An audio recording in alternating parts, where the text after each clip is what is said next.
Hi, everybody. Welcome Hello. to our very first podcast. Hello, welcome. Okay, this is a new series that we'll be starting. Yeah. But just to get the ball rolling for this very first episode, we're gonna talk about something really simple. We're just Okay. gonna talk about everything that transpired before 24th February 2018.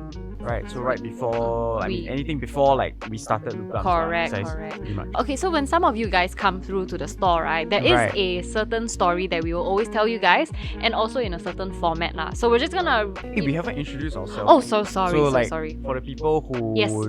don't really know who we are, Yes, please. Hello, I am FJ. and I'm Isaac. Yes. So welcome. Welcome to our very first podcast. Yes, yes, yes. Yay. So okay, as I was saying, Mhm. there is a certain story that we always tell customers when they Right. ask us things like, how did Loop Garms come about? So we'll just retell that story now, but Okay. maybe add in a bit more, salt and pepper here and there, more information lah. Okay. Yeah. So maybe we can start off by telling them how did we meet? How did we meet, Isaac? So, FJ and I, we go way back. We Mhm. were poly classmates Yes. back in Singapore Polytechnic. Yeah. So the course that we did was so back then it's a design course lah. So back then it was actually called Creative Media Design. And then when we were in year 2, they changed the course name to Visual Communication. I had no idea they changed that. Yeah. Oh, no, they actually, did? they When did. we were there? Yeah, yeah. Oh, So this is my first so time. as in I think midway through year 1, the lecturers were already saying something that the course will be changed the Oh. name itself. So it will change to Visual Communication. So I think it's stuck with the course for the longest of time. Oh, right. And until I think recently, the past few years, they had a merger, I think, with the Masscom school in Right. SP, and then they became Yeah. Media Arts and So Design. I've heard, yeah. So we were from there we were essentially classmates. So Yep. yeah, that's where we first met. So Correct. Was creative media design your first choice? my first my first choice was NP. It was a Masscom. It was Masscom. So I wanted to go to Masscom ever since I'm not sure about your school but last time back in my school it's in secondary school, during Sec 3, you get to go to other different open houses and everything to get a feel of what the courses are like in tertiary education lah. What secondary school were you from? KCP, Bishan. Right. So yeah, man, what secondary school? I was from Gan Eng Seng School. Onward. Oh my gosh, yes. Onward. Yeah, so during Sec 3 times, we got to go to different polys lah. So but to be honest, I think the one that really stood out in Sec 3 was Ngee Poly. So back then we went to the Masscom, Open house. open house, right? I mean, or just open house in general, and then I went to pretty much only Masscom. I think I've heard good things about it, being a radio DJ or being in front of camera doing just people things. Okay. I think that what drew me into it, I guess, Right. back then. So after having gone to the open house in Sec 3, then I kept the pamphlet, and then in Sec 4 they did the same thing. So I only went to MP's open house and went to only Masscom. Same thing, I saved the pamphlet, stuck it on my wall, and that was my motivation for O levels. Yeah. Wow, you really wanted it. Dude, I wanted it so bad. That was the only course I wanted to get into. Right. So I never even looked at other courses and everything lah. But fast forward, boom, I was 2 points short of the cutoff, I think. And yeah. But creative media design is not so bad, right? Yeah, it's not too bad lah. I mean, honestly, Poly was you met me. true. So yeah, but I think Poly was the best time of my life lah, and obviously I think things happen for a reason, and yeah, dude, it was fun lah. Then for yourself, was it the first choice to go into Yes. SP? Yes, it was actually. So when you were in secondary school, you'll be out and about playing soccer, I suppose. Yeah. Just doing very physical things. But my childhood was really riddled with a lot of internet things. Riddled. Yes, I was. While people were playing in playgrounds, right, I was Okay. doing HTML things. Sprucing up my Neopets page Right. and stuff like that. I was learning HTML, by myself, and it was just something I was really into. I was using things Making like websites. yeah, oh my god, yes. So I was doing like video editing, image editing, and stuff like that. You and almost made like what Facebook was before Facebook was Facebook, right? Oh yes, you mean Friendstos? As in like you. Yes, you I made something. Nah, Yes, she that's what. didn't, nah. Okay, Yeah, never mind. So yeah, I was just like doing all those HTML things on like Friendster. If you guys still remember Friendster, Leaving like testimonial. testimonial. Like, if you don't know what Friendster is, it's okay. It's It's okay. okay, It's it's okay. okay. It's okay. it's okay. It should It's stay in it's the an past. itch thing, man. Yeah, Correct. yeah. So I just really wanted to do something related to graphic design. So then that was my first choice lah. I think that was my first choice. So then I managed to get in just like that. So Just like oh that. my god, yeah. So, Just like that. yeah. So I mean, I'm quite happy lah that we ended up there because Yeah. graphic design is really a skill to have. Yeah, like that really. you can like apply it to almost anywhere. So fast forward a little bit, we went on a trip to Japan, But I right? think even before that. Oh like, right. Okay. So like this was like like 09 to Right. like 2012, 2013, Okay. 2014. So during that period of time, right, I think I would consider that like the sort of like golden age of during our time, like at least like the golden age of like streetwear, like brands like Tandy right. or like the Hundreds, LRG, brands as like such lah. And we were very much into I guess streetwear lah. I remember our outfits last time. Yeah. Can I tell them? Yeah, please. So it would be like a oversized jersey, Okay. and then we got the black Pyrex shorts Yeah. with the tights underneath. Oh, yeah. But yeah, like the A$AP Rocky, like Right. Yes. pioneered that lah. Exactly like A$AP Rocky. Correct, but that came like slightly later Right, in the right, beginning. okay. But I think even during back then, like, do you remember what we were wearing? I don't know. I had a lot of lanyards. Oh dear Yeah, me, that one don't like, need to tell a lot people. of like colored lanyards. I don't know. That was like a thing. Okay. Like that. I've got a lot of. I think a lot of my like fashion inspiration was like Tumblr aesthetic. Oh yeah. So yeah, like Tumblr the was hair would huge. be like this. Then like Yeah, like the deep dye hair. yeah, correct. Did dye hair. I used to have like green hair at the bottom as Yeah. well. That kind of Yeah, aesthetic so that lah. was like 2000. But then we slowly got into streetwear. Right, I think if like 0910, like I guess websites like Urban Outfitters or even like back then Karmaloop. Karmaloop was crazy lah, and then it was like a online marketplace whereby, brands, get their Names out there lah. Names You out there, can buy exactly. pretty much anything. it's a that's one-stop popping. shop for like streetwear brands. Yep. And back then social media wasn't that like crazy also. Like we didn't have like that many options as we do now. I think the main few ones were Facebook. Twitter, YouTube. Right. I think this was like the main three back then, right? And a lot of like this kind of like I guess fashion lah or like clothing, if you want more knowledge or information of, you probably be on like I guess like some websites or like forums, or yeah. magazines, right? Like physical magazines. So yeah, but I think YouTube was our gateway. I think sort of like our transition from streetwear also and to moving into like what really vintage was all about lah. Yeah. So yeah, I mean streetwear. So just now we mentioned Karmaloop, right? So Karmaloop had their own I guess fair share of like influencer marketing also.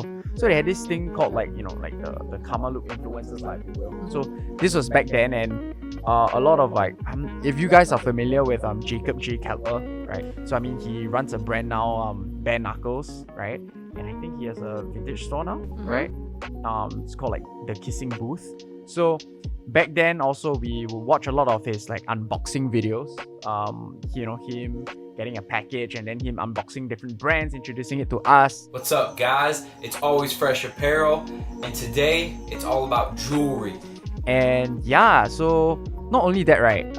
With his video, then at the side they always have those like what do you call it? Recommended videos. Yeah. So at the recommended videos, right? They also we saw this bunch of like other American guys. Mainly two really stood out lah. So the two guys were the Iceman 289. and what's the other one? Professor Snap. Right. So both of them, right? I think back then they were talking a lot about like vintage snapbacks. For what Logo 7, Logo Athletics, starter caps. All your sawtooth, your splash, all the different designs of like team caps, right? And I think not only did the aesthetic drew us in, but also I think the way that they talked about the stories, what tech this cap was from, what company was made, what stitching, and not only that, they even taught us how to restore these hats, right? Yep. So yeah, I think that was like an interesting part lah. But I think what really drew myself and FJ also into this whole I guess vintage, right? Was really the stories behind it. It's not only something, oh shit, it's aesthetically pleasing, but wow, it was great. It was it was insane. I think the story really was what drew us. So we really got our start with correct. With snapbacks, vintage snapbacks. I mean, watching those videos really showed us that there was more to that than just the aesthetic lah. Correct. So having watched all of that, we went to Japan in the last I so can't remember. After we graduated, right? So we went to Japan. And I think that was really just being able to see everything that we saw online physically, and that was exciting for us because really we spent so much time going through like a lot of different vintage clothing stores in Japan, but at that point of time we only really went to Tokyo lah. So we went to places like Shimokitazawa, Kichijoji, Koenji, and it was just exciting lah because it was it was something that we never experienced before. Just going shop up like entire streets, Right, you have like 6-7 stores in a row selling pretty much almost the same thing, but like you see them, all like together like a community, and then it's really fun lah. I mean, we did other things in Tokyo, so like we went to Anpanman Museum and like Yokohama. I mean, we did all those other fun stuff, but I think what we really remembered from that trip itself was just going vintage clothing shopping, just visiting all the stores that they had lah. And then it was an offhanded comment that Isaac said to me. I remember this moment very clearly. I'm not sure if you do. It was raining slightly. It was a bit wet, and then I think I was like balancing I was balancing on like a little curb, and then you said something like, hey FJ, when we come back to Singapore we should do something like this. Okay. Do you remember? I don't remember. I recall saying that, but I don't know. I can't remember the setting and everything. Yeah, I remember it very clearly lah. But we always say, I mean, if you've heard it before, we will still say it again. But at that point of time, we were young, dumb and broke lah. As Khalid said lah. So yeah, but now we're just dumb and broke lah. Back then, it's like it was just say only law, see anyone also can, right? It's like a pipe dream lah. We just saw, wow, shit, like all the information about, I guess, like vintage that we really knew was really all online, but having been on the ground to like actually like see and experience firsthand for ourselves, I think it really showed us the possibility of what can be, And the staff in Japan were very passionate also. Do you remember? Yeah, correct. Like, even though there was a language barrier. Right, like I always say, like, I think language barrier is one thing, but passion is always undeniable. Yeah. Like, you can tell, like, even, them gesturing or, trying their utmost to really, like, communicate with us, to get their point across about a piece that you're curious about.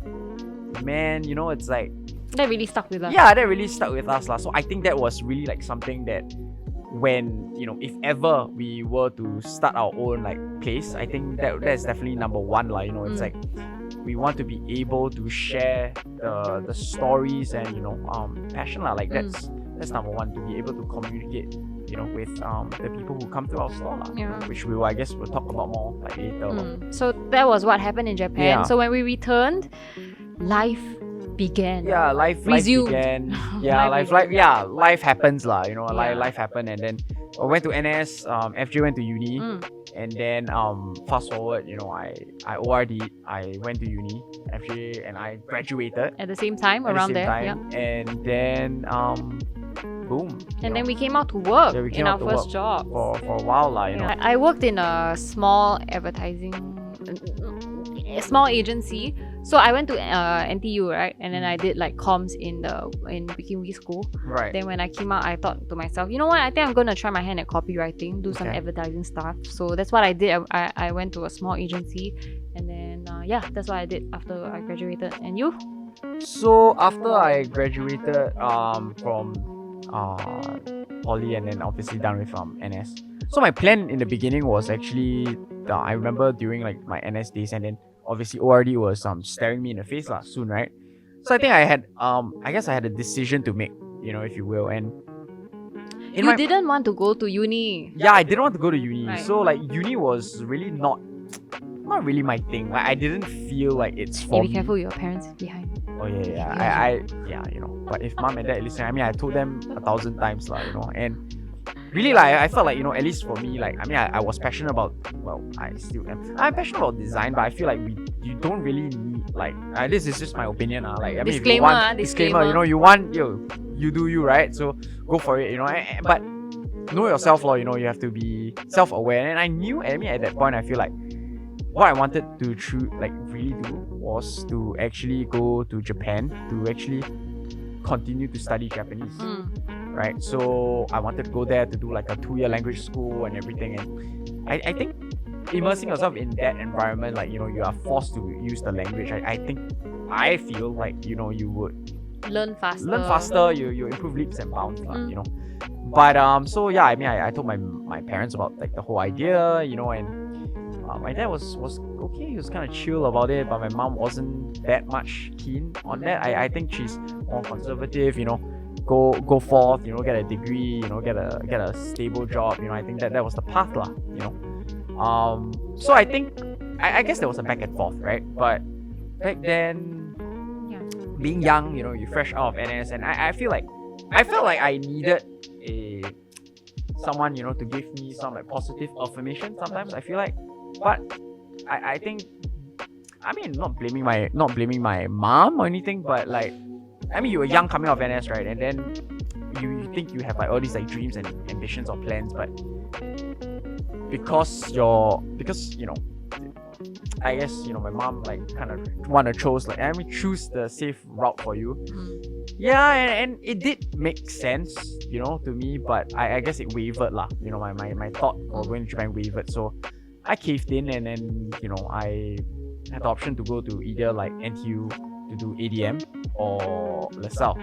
So I guess I chose the lesser of two evils. I just NTU was 4 years, right? And already I don't think I would want to study another 4 years. Study another 4 years of like design, after coming off NS after 2 years, I mean, all I really look forward if I were to enter NTU was the hall life, join camps, like what I did in poly essentially, so that was what I wanted to do. But I felt like, hey, I don't know why I was rushing at that point of time, but I felt like, okay, LaSalle is like 3 years direct to year 2, so why not And I mean, I didn't have the best time in uni but that's the story for another day. The people I met were great, It's just the environment. I think it just wasn't for me. The uni or like design school just wasn't for me, and it worked out for many people, but it just wasn't for me. I felt it wasn't right but that's another story for another day. But so moving forward after that, I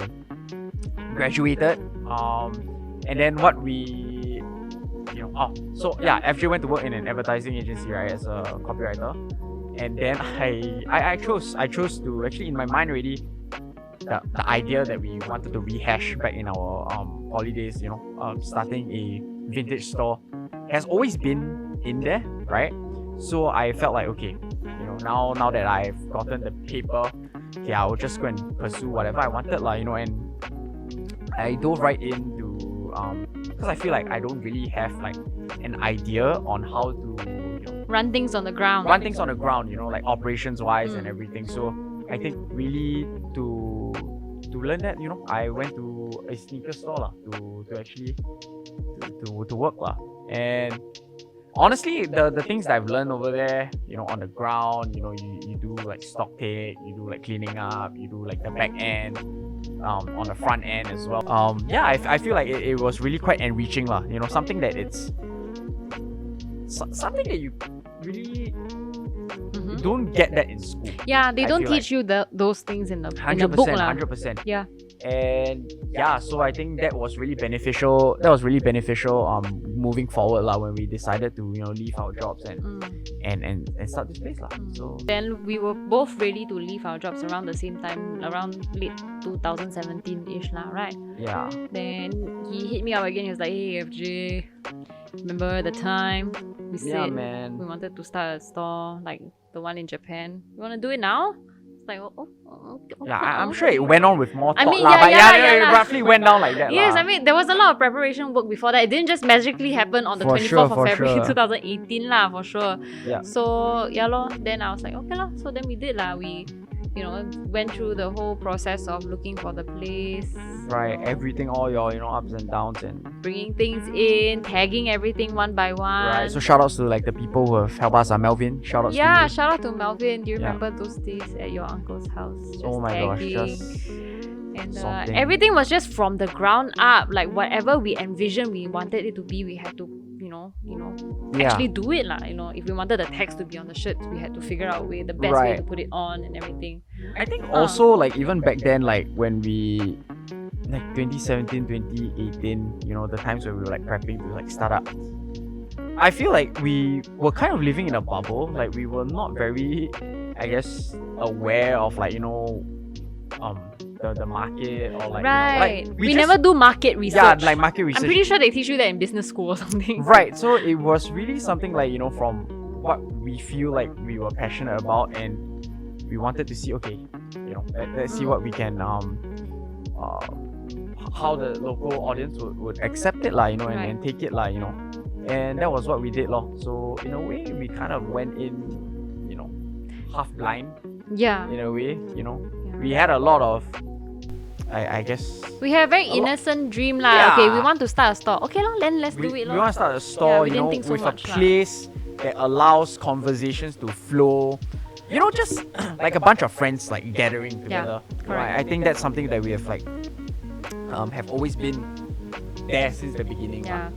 So and then obviously when we started and everything, and moving forward even like up to now, in like 3 years, right? I think one thing, what do you think really like stuck with you or over the course of this past 3 years? I think really is, let me think about it. I think really is the people that have come through. Yeah.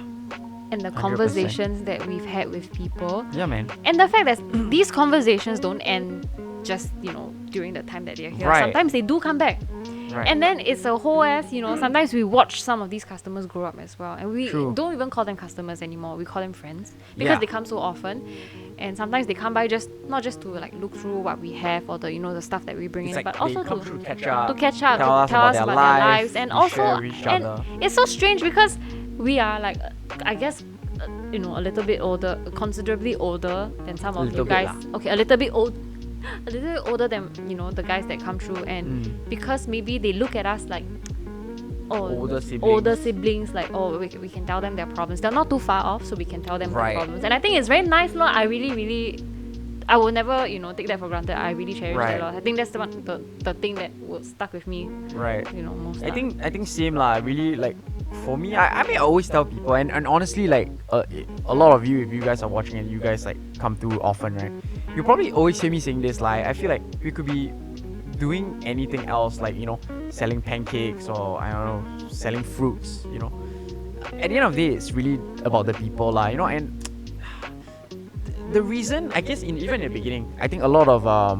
older relatives and whatnot people around us say, hey, why you're youngsters, why you don't do online, online better, online they've got more reach, why you want to risk it and do a brick and mortar. But honestly to us, hands down, it's having a brick and mortar creates a space, and to have a space allows conversations to happen, and obviously it's not something you make a space and then people will start talking to each other. No. I think we do make it a point to and this is by no means any PR or marketing stunt. This is honestly how we are outside, right? So I always say even if without the store you met us outside and you come up to us and have a conversation, it literally will be the way we are, and honestly we don't take these things for granted, like, you know, every conversations that we've had, you know, going to have, you know, we really just want everyone to open up and feel stress-free. Yeah. You know, I guess coming into coming into a clothing establishment or a place or shop, sometimes I guess it does get quite, I guess, quote unquote, intimidating, you know, and this is not even like a clothing establishment, but like even just different places, right? Somewhere new, you know, hey, like you feel like there's this. Yeah, do I have to be a certain way? Yeah, do I have to to step dress? into the Yeah, store? no, like exactly. So you know, we want to dispel that like from the get go. You know, it's like, yo, just be who you are. As long as you're open, you're happy, you're positive, or hey, dude, like even if you're not, like, you know, come in, just let our energy rub off on you lah. Right, Make so your day better also. the people, I feel like at the end of the day, who have had a good experience over here with us, right, are really the people who, you know, open themselves up as well. And dude, It takes two hands to clap lah. yeah, good vibrations go both ways. Yeah. It's never like a monologue, you know. It Yeah. always has to be a dialogue to make it fun, Yeah. you know. And yeah, that's just like life is already hard enough, you know. Life is short, you know. We always say, everyone has their own problems outside the door, right? So within the space, within this time, you know, that you are with us, we hope that we could, you know, liven or even like lighten your day, make it better slightly, you know, before we all return back to our problems. Yeah. You know, you and I have our own issues, problems, you know, that we have to face. But within that moment in each other's company, let's just, like, you know, enjoy Yeah lor. ourselves lah, you know. And then bruh, at the end of the day, yo, as much as we love vintage clothing, we love like clothing, styling, and everything that we love to share with you guys, at the end of the day, it's still clothing. It's literally fabric, you know. It's not something, you know, used to divide one another, like, oh, I know this, you don't know, what are you doing here, you know. It's never like that. I feel like it's not something to use to divide anyone, you know. It's supposed to be fun. If you know something, share, you know. And dude, it makes it, if you like something, I feel like Wouldn't you want more people to like it? And then your inclination would be to share it with more people? 100%. Yeah, that's what I think. Isn't it great if something that you like, you know, like the favorite band that you like, you know, it gains another fan? Right. So something like that. yeah, it's like, I feel like, yeah, some things, you know, well, most things are actually better if you actually like share it out, you know, Yeah. with your... It's like, you know, sometimes I buy Calbee potato chips, right? Yeah. Then when I share it with my sister, I'm like, oh, this is nice. Then you're like, wow, I need to share with her. Then you tell yourself, okay, tomorrow I buy one for myself, I eat myself. But then when you buy that bag, you have to eat it yourself. For some reason, it just doesn't feel good. Yeah, correct. It feels better when you share it. 100%. So it sort of feels like that, like, I guess. Correct. So yeah, lor, I think we are very open with, like, you know, talking to you guys, and then just anything, man. Yeah, Like, man. if you want to know about vintage, we're there for you. You know, you want like some styling tips, if we can be of any assistance, we'll be there. You know, or dude, like even live, you wanna like, you know, talk just anytime, man. You know, I think that's what we've always wanted to do lah. Yeah. So like anytime that, you know, I think we more or less covered talked about all like, the way up to we opened, right? yeah. So but yeah, I mean, let us know, you know, what other things you want us to, like, you know, talk about, chat about. You know, this is very casual lah. Like, we didn't have like a script or we didn't anything. have a script. You know, we just, you know, Riff off each other. riff off. Yeah, and so if whatever you guys want to know, you have like some things you want us to talk about. Yep. Feel free, you know, let us know. Yeah, and we hope you enjoyed this one. You know. And hopefully we'll see you in the next one. Yes, right? please. All right. So this is Isaac, FJ, and we are signing out for now. thank you. Thank you, man. Boom. See Pew, pew, pew, pew, pew, pew, pew. Sama nani mono da aishite kurete arigato. Decade. Decade.